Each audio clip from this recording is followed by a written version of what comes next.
नमस्कार.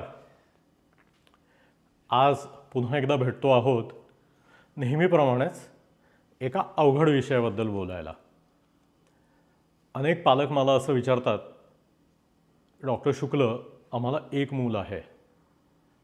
आता ते 3 वर्षाचं झालं आहे, पण तो किंवा ती सारखं म्हणतं की मला अजून एक छोटं भावंड हवं खेळायला. कारण आजूबाजूला कुठेतरी छोटी मुलं झालेली असतात आणि त्यांना वाटतं की ही फार छानच खेळायची गोष्ट आहे आणि त्यामुळे त्यांना ते नवीन खेळणं हवं असतं. पण बऱ्याचशा पालकांनाही असं वाटतं की भावाला भाऊ बहीण काहीतरी हवं, बहिणीला भाऊ बहीण काहीतरी हवं, एकटं मूल वाढलं तर त्याचे प्रॉब्लेम होतात का, असे अनेक गोष्टी त्यांच्या मनात प्रश्न म्हणून उभ्या असतात.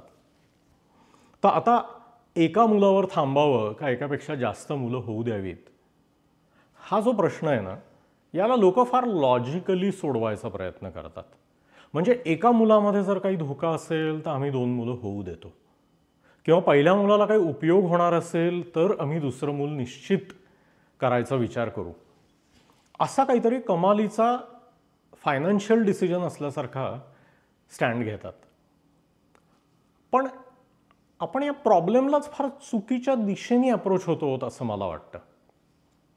कारण दुसरं मूल हवं का नको हा प्रश्न सोडवण्याचा एकुलता एक मार्ग म्हणजे आईबाप म्हणून तुम्हाला दोघांना गेल्या काही वर्षाचा मूल वाढवण्याचा जो अनुभव आहे तो आनंददायक आहे का? तुम्हाला असं वाटतंय का की अरे मजा आली बरं का, बरं असतं घरामध्ये मूल असणं, हे आम्हाला अजून एक मूल पाहिजे. हा पूर्णपणे तुमच्या दोघांचा निर्णय आहे.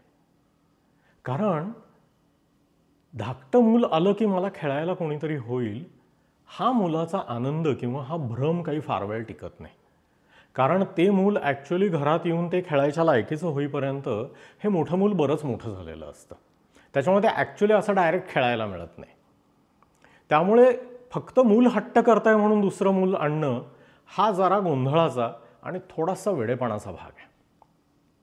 दुसरं म्हणजे दुसरं मूल आलं की पहिलं मूल काहीतरी शिकेल, ते मोठं होईल, त्याला जबाबदारीची समज होईल, त्याला शेअरिंग शिकायला मिळेल.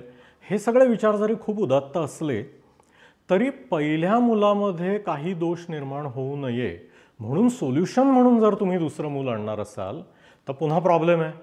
कारण ते दुसरं मूल आल्यावर जर समजा या गोष्टी झाल्या नाहीत तर, शेअरिंगच्या ऐवजी प्रत्येक गोष्टीचे 2-2 सेट्स मागायला लागलेत तर मग काय करून बसाल? आणि पुन्हा एकदा दुसरं मूल हा एक वेगळा स्वतंत्र जीव आहे. कशाचं तरी सोल्युशन किंवा कोणाला तरी फायदा व्हावा म्हणून या जगात आलेली ती गोष्ट नाही आहे.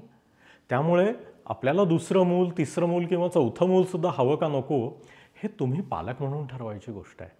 तुमच्यामध्ये जर ती पालकत्वाची भावना ही आनंदी भावना असेल, तुमचा अनुभव छान असेल, तुम्हाला स्वतःवर कॉन्फिडन्स वाटत असेल आणि ती माया तुम्हाला स्वतःमध्ये जाणवती आहे की अरे आमच्यामध्ये इतकं प्रेम आहे, इतका आनंद आहे की आम्हाला अजून एक मूल हवं आहे हा आनंद वाटायला, तर जरूर दुसऱ्या, तिसऱ्या, चौथ्या मुलाचा निर्णय घ्या.